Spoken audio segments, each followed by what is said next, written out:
Quel est l'intérêt de la morphopsychologie par rapport aux autres méthodes? La spécificité de la morphopsychologie, c'est qu'elle a une base visuelle. Et que cette base visuelle, c'est quelque chose sur quoi on peut s'appuyer. Quand on regarde une écriture pour la première fois, on ne voit rien du tout. Alors que nous tous, nous avons l'habitude de regarder des visages et des corps. Et nous avons une sorte de passé, d'expérience, d'intuition. La morphopsychologie, en fait, elle ne fait rien d'autre que de donner l'explication, la règle qui permet d'interpréter les formes du visage et du corps. Et ça permet de démultiplier l'intuition, de la protéger, de la canaliser et d'aller beaucoup plus vite. Oui, mais on ne choisit pas son corps et on ne choisit pas son visage. Oui, c'est vrai. Alors il y a deux choses. On ne choisit pas son corps, on ne choisit pas son sexe non plus.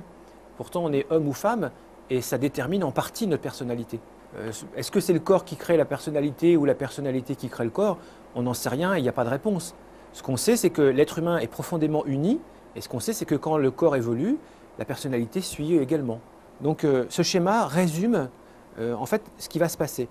Cette pyramide correspond aux 10 grands concepts de la morphopsychologie. Il y en a quelques autres, mais l'essentiel est là.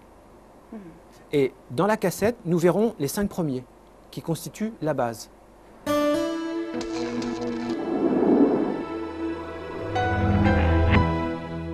Alors, nous allons donc regarder à quoi correspond un dilaté et un rétracté, les deux pôles du premier étage. Donc le visage qui est ici est un visage de dilaté. Un dilaté, ça veut dire large en latin. Donc les dilatés sont des gens qui sont petits et ronds. Ça, c'est le rétracté. Le rétracté est un introverti. C'est l'adulte, par opposition à l'enfant tout à l'heure. Alors Patrice, après ces dessins, moi j'aurais envie de voir plutôt des exemples concrets. Je vous laisse en parler. Oui. Donc sur la photo, là, on a donc Agnès, qui est un exemple de dilaté. Alors ça veut dire quoi? Ça veut dire que le rapport en fait entre la hauteur et la largeur va plutôt dans le sens de la largeur. Est-ce que la morphopsychologie peut déterminer les motivations d'achat de chaque type en fait?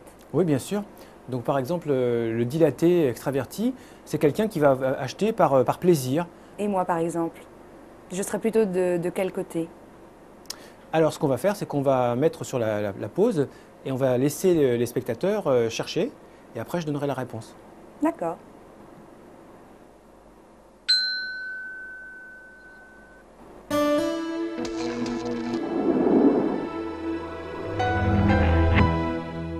Ma relation aux choses et aux gens, c'est une relation qui est une relation un peu volontariste. J'ai fait mon service militaire en tant qu'officier. Je préférais être officier et puis avoir des troupes avec moi. Moi, dans la vie en général, je suis quelqu'un de très souple. Enfin, j'estime être quelqu'un de très souple, pas très contraignante pour les autres. Je m'adapte assez facilement aux gens. Alors c'est vrai que si on élargit un peu la question, d'une manière générale, les toniques sont des gens qui décident et qui dirigent.